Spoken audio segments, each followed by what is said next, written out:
अगर 10% लोग कैश लेने के लिए बैंक में चले जाएं तो उनकी वो सीट से उछल जाएं।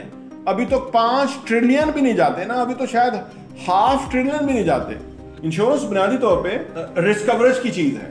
यानी आप फर्ज करें 1 अरब रुपए के इंसान है और अगर आपको कुछ हो गया तो वो अरब रुपया जाया हो जाएगा। तो लिहाजा आप रिस्क कवरेज के लिए कि चलो 30 करोड़ 50 करोड़ मेरी फैमिली को मिल जाए। और गरीब आदमी को फाइनेंशियल एजुकेशन ही कोई नहीं है, वो लाख रुपया पकड़ता है और पीछे अपना सोना जमा करा आता है और उसके बाद रोता है कि भाई वो मेरा सोना ले लिया उन्होंने और अब मैं पैसे दूंगा और पता नहीं साल का 30,000 ऊपर देना है। इतना हाई इंटरेस्ट के ऊपर लोन ले लेते हैं।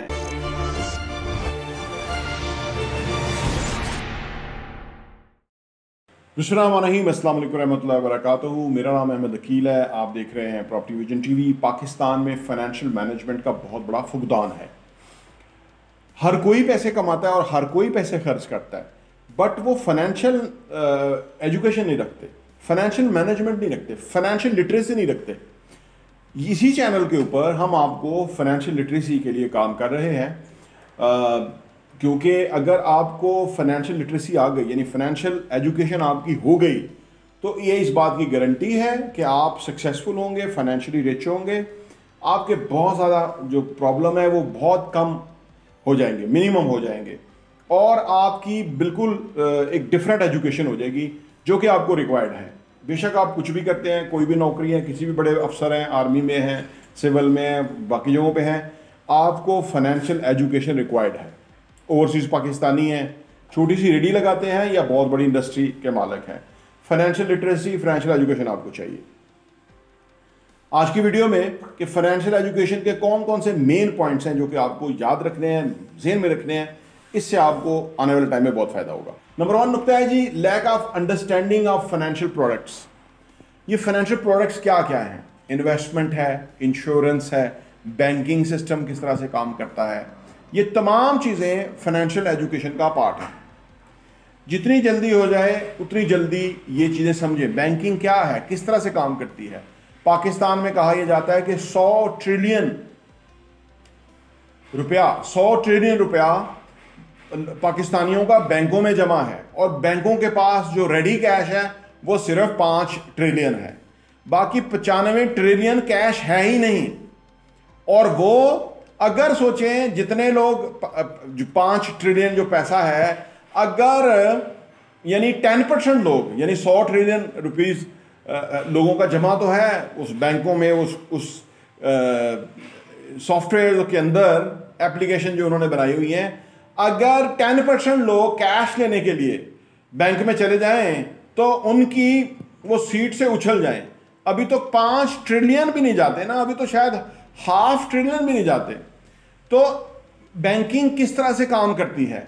Banks they create their credibility और उसके बाद फिर वो ब्रांच का नेटवर्क बनाते हैं और उसके बाद फिर वो पैसा आपका मेरा पैसा अपने पास रखते हैं और उस पैसे को फिर यूटिलाइज करते हैं और उसे अर्न करते हैं और मेरे जैसे लोग और करंट अकाउंट पे पैसा रखते हैं। इसलिए हम समटाइम बैंकर्स के साथ काफ़ी वो हो जाते हैं कि भाई हम कोई सेविंग अकाउंट नहीं है हमारा। अब हमारा पैसा जो कि हमने बिजनेस का रखा हुआ है, क्योंकि हम चीज़ें लोगों की लेते देते रहते हैं, तो वो उसके ऊपर हम कोई आपसे इंटरेस्ट नहीं ले रहे और आप हमारे पैसे से पैसा कमा रहे हो और ऊपर से आप ब्यूरोक्रेट भी बनते हो, ऊपर से हमारे साथ जो है ना हैंकी पैंकी भी करते हो। तो इसलिए बड़ी अजीबोगरीब सी जॉब हो गई है बैंकिंग सेक्टर के अंदर लोगों के काम करने की। तो वो काफ़ी कुछ उनको मैनेज करना पड़ता है, फिर जाके कंपटीशन भी है। बैंकिंग फर्स्ट ईयर के, सेकंड ईयर, थर्ड ईयर के बैंक्स हैं और उससे भी आगे। तो चंद बैंक हैं जिन्होंने बड़ी अच्छी क्वालिटी सर्विसेज है। ज़्यादातर बैंकिंग की ना सर्विसेज अच्छी हैं और ना ही उनका स्टाफ कोई अच्छा वेल ट्रेंड और वो है। ऊपर से वो उनका रवैया भी समटाइम फौजी रवैया हो जाता है। बैंक में रह के फौजी रवैया जेब नहीं देता। तो वो इसलिए क्योंकि ये बिजनेस का मामला है, ये सेंसिटिविटी ऑफ द मनी है। एक नाराज आपका कस्टमर 21 लोगों को बताता है कि इस बैंक में ना जाना, ताई 3rd क्लास लोग हैं, 21 लोगों को बताता है। जो मुतमईन कस्टमर है वो सिर्फ 4 लोगों को बताता है। तो बैंकिंग क्या है, इंश्योरेंस क्या है? इंश्योरेंस बुनियादी तौर पे रिस्क कवरेज की चीज है। यानी आप फर्ज करें 1 अरब रुपए के इंसान है और अगर आपको कुछ हो गया तो वो अरब रुपया ज़ाया हो जाएगा। तो लिहाजा आप रिस्क कवरेज के लिए कि चलो 30 करोड़ 50 करोड़ मेरी फैमिली को मिल जाए, और आप इंश्योरेंस ले लेते हैं, उसके ऊपर सम इंश्योरेंस आप जमा कराते हैं, यानी 50 करोड़ की पॉलिसी लेते हैं, तो हो सकता है आप 10 लाख रुपया सालाना जमा कराएं, यानी रिस्क कवरेज आपको इतना मिला हुआ है। तो यानी उसका आपको एक सर्टेन अमाउंट देनी होती है। जैसे इंश्योरेंस होती है ना कि अगर गाड़ी है, मेरी गाड़ी है फर्ज करें, और उसकी 4 मिलियन की वर्थ है, तो इंश्योरेंस मुझे 70 लाख रुपए में इंश्योरेंस दूंगा। तो वो मुझे चेंगन वाला कह रहा था कि आपका कोई पार्ट्स एक्सीडेंट हो गया तो वो फ्री में होगा, लॉस्ट हो गई, गुम जाए तो वो रिस्क कवरेज है, और वगैरह वगैरह। साल का 70,000 रुपया देना पड़ेगा इंश्योरेंस को, और वो मुझे कवरेज मिलेगी। अब ये सारी प्रोडक्ट्स को आपको समझना है। इन्वेस्टमेंट की प्रोडक्ट भी हैं बहुत सारी जो बैंकों ने इशू कर दी हैं, लॉन्च कर दी हैं। आपने देखना है कि कहाँ पैसा लगाने का मुझे कितना फायदा है। तो ये सारी चीजें समझना फाइनेंशियल एजुकेशन है, जो कि आपको बहुत काम आएगी और आपकी एक डिफरेंट अप्रोच बन जाएगी स्टॉक एक्सचेंज को समझना वगैरह वगैरह। नंबर 2 यह है कि जी difficulties in the saving and investment. बहुत सारे लोगों को पैसा सेव करने में डिफिकल्टीज आती हैं और फिर इन्वेस्ट करने में डिफिकल्टीज आती हैं।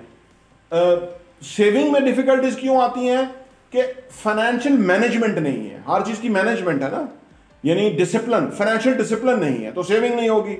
डिसिप्लिन क्या चीज होती है? डिसिप्लिन आपको पता है कि भाई मैं सुबह उठ के या पूरे दिन में शाम को या सुबह मुझे 10,000 स्टेप्स वॉक करनी है, क्योंकि वो मेरा कार्डिक प्रॉब्लम नहीं होगा, दिल का मसला नहीं होगा, शरीयानें खुल जाएंगी, उल्टा सीधा खा भी लेंगे, 10,000 कदम वॉक करेंगे तो फिट रहेंगे। अब ये क्या है? ये एक डिसिप्लिन है जिसको खुद अडॉप्ट करना है। किसी ने मुझे नहीं कहा कि आप वॉक करें, लेकिन मैं करता हूं। सही है ना? ये डिसिप्लिन खुद अख्तियार करना पड़ता है। हमारी लाइफ है ना, हमें अख्तियार करना पड़ेगा। इसी तरह फाइनेंशियल डिसिप्लिन आपको लेके आना होता है कि भाई मुझे अपनी आमदनी का 30% सेव करना है और उसके बाद फिर वो इन्वेस्टमेंट में जाएगा। मैं बताता हूँ इन्वेस्टमेंट में कैसे जाएगा। ये 30% मुझे सेव करना है। मैं फर्ज करें लाख रुपया कमाता हूं तो 30,000 रुपया मेरा सेविंग होगा, 70,000 में मेरा गुजारा होगा जैसे भी हो। और अगर नहीं हो रहा तो अब मेरी आमदनी बढ़ाने की जरूरत है। अगर जितना शॉर्टफॉल आ रहा है वो कहीं से मैं आमदनी कमाऊंगा और वो पूरा करूंगा, लेकिन 30,000 मैं जरूर सेव करूंगा। और 6 महीने यानी 6 महीने तक 30,000 रुपया मैं सेव करता रहूंगा और वो मेरे पास बैकअप प्लान रहेगा। किसी भी वजह से कोई जरूरत पेश आ गई तो मेरे पास 6 महीने का 30,000 जो है ना वो मेरे पास रहना चाहिए। वैसे 6 महीने के जो आपके अखराजात है वो रहने चाहिए, इस तरह करने ज़्यादा बेहतर है। 6 महीने के आपके अखराजात जमा हो जाए, फर्ज करें 70,000 रुपये आपका महीने का खर्चा है और आप 6 महीने के लिए आपको 70,000 जमा करके तो इतना फंड आपके पास इमरजेंसी फंड के नाम पे है, वो मौजूद है। कुछ अगर तनख्वाह नहीं आती है, पैसा नहीं आता तो वो आपका निज़ाम चल जाएगा। अब उसके बाद जितना पैसा आएगा यानी 70,000 को 6 दफ़ा तो आप फर्ज करें साल 2 साल 1.5 साल में कर लेंगे। अब जितना पैसा फर्दर आएगा वो मेरा सेविंग इन्वेस्टमेंट में जाएगा, वो सेविंग इन्वेस्टमेंट में जाएगी। अब वो इन्वेस्टमेंट की आप कोई यूनिट ले सकते हैं, इंस्टॉलमेंट दे रहे हैं, जो भी है वो आपकी अपनी मैनेजमेंट है। तो डिफिकल्टीज जो आती है ना सेविंग और इन्वेस्टमेंट में इसलिए आती हैं कि आपके अहदाफ या मकासद नहीं होते जिंदगी के अंदर, या आपकी फैमिली का एक गोल नहीं होता। यूनामिनस गोल होगा ना, अगर यूनानिमस गोल होगा यानी इकट्ठा होगा हर एक का, तो फिर हर बंदा उसके लिए डिसिप्लिन को एक्सेप्ट करेगा। कोई बात नहीं, बाहर से खाना नहीं खा रहे, कोई बात नहीं, हम पैसा सेव कर रहे हैं। क्योंकि फैमिली के साथ कोई भी इशू आएगा तो वो फैमिली ही जिम्मेदार है, कोई जिम्मेदार नहीं होगा। This is Pakistan. यहाँ हर बंदा अपने क्राइसिस को गुजार है। बिजली महंगी, महंगाई, गैर यकीनी सूरत हाल, कारोबार नहीं, नौकरियां चली गई वगैरह वगैरह। फैमिली आपकी है, आप भी रिस्पॉन्सिबल है, अरे और कोई नहीं है। इसलिए जितनी जल्दी जिंदगी के अंदर इस फाइनेंशियल डिसिप्लिन को अडॉप्ट कर लें, एक्सेप्ट कर लें, कबूल कर लें, ये आपको बहुत फायदा देगा आने वाले टाइम में। नंबर 3 ये है कि जी misuse of loans and credit card. जिन लोगों की फाइनेंशियल एजुकेशन नहीं है ना, बहुत सारे लोग हैं मुश्किल से गुजारा होता है, कहीं से कर्ज पकड़ लेते हैं। आज कर्ज देने वाले वो जो जब हिंदुस्तान पाकिस्तान इकट्ठा था तो उस वक्त वो ब्याज के ऊपर पैसे देते थे। कुछ लोगों का ये वतीरा था। आज हमारे मुसलमानों में ये गंदी लत पड़ के चुकी हुई है। कुछ लोग हैं जो शर्म ही नहीं आती उनको, वो गरीबों को ब्याज के सूद के ऊपर पैसा देते हैं। और गरीब आदमी को फाइनेंशियल एजुकेशन ही कोई नहीं है, वो लाख रुपया पकड़ता है और पीछे अपना सोना जमा कराता है और उसके बाद रोता है कि भाई वो मेरा सोना ले लिया उन्होंने और अब मैं पैसे दूंगा और पता नहीं साल का 30,000 ऊपर देना है।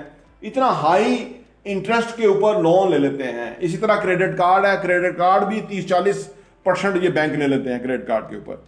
यानी हर कोई उस गरीब आदमी, मजबूर आदमी को निचोड़ने के लिए लगा, और मजबूर आदमी आसान शिकार है क्योंकि वो फाइनेंशियल एजुकेशन नहीं रखता। इन्हें पता है वो फाइनेंशियल एजुकेशन नहीं रखता, वो सब, उसको अपने वक्त की वैल्यू नहीं पता, उसको अपने औलाद की वैल्यू का नहीं पता, उसको अपने मुस्तकबिल की वैल्यू का नहीं पता, उसको ये नहीं पता कि मेरी आमदनी और अखराजात क्या हैं, ये चीज़ें वो जानता ही नहीं है, वो इनके लिए डिवोटेड हो जाता है। तो हमने तैयार किया कि वो आम आदमी को जो है वो फाइनेंशियल एजुकेशन देनी है, सो दैट उसको पता लगे वो कर क्या रहा है, अपने ज़हन से सोचना शुरू करे।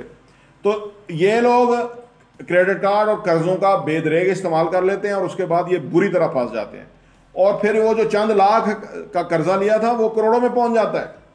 जितनी जल्दी हो सके, पहली बात है कर्जा लें ही ना, भूखे रह जाएं, कर्जा ना लें, ठीक है। और अगर ले लिया गलती से, जितनी जल्दी हो गया चुका के फारग करें, क्योंकि आप सो रहे होंगे तो सूद चढ़ा होगा और आपको नुकसान हो रहा होगा, ये ख्याल रखें। फिर है जी lack of tax and legal knowledge.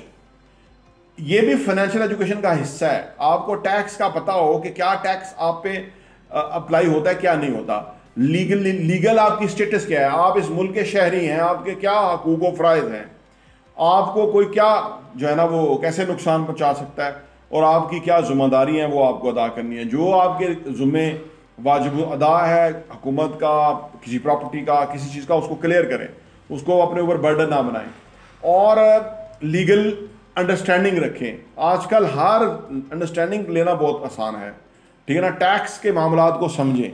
Number 5 और आखिरी है कि जी प्रोफेशनल फाइनेंशियल एडवाइज़र आपका होना चाहिए। पैसे के मामले में हमेशा मशवरा करें, जितने लोगों से मशवरा करेंगे उतना अच्छा है, उतना आपके लिए बेहतरी है, आसानी होगी, सहूलत होगी, उतना आपके लिए कोई गाइडलाइन होगी, रहनुमाई होगी। तो ये फाइनेंशियल मामलात के लिए ये वीडियो है। इसमें बहुत सारे आस्पेक्ट आप नहीं कर रहे होंगे या उसको हल्का ले रहे होंगे। कोई आपका सवाल हो तो वो भी बताइए, इंशाल्लाह तो उसको भी आंसर मिलेगा। प्रॉपर्टी टीवी देखने का बहुत बहुत शुक्रिया।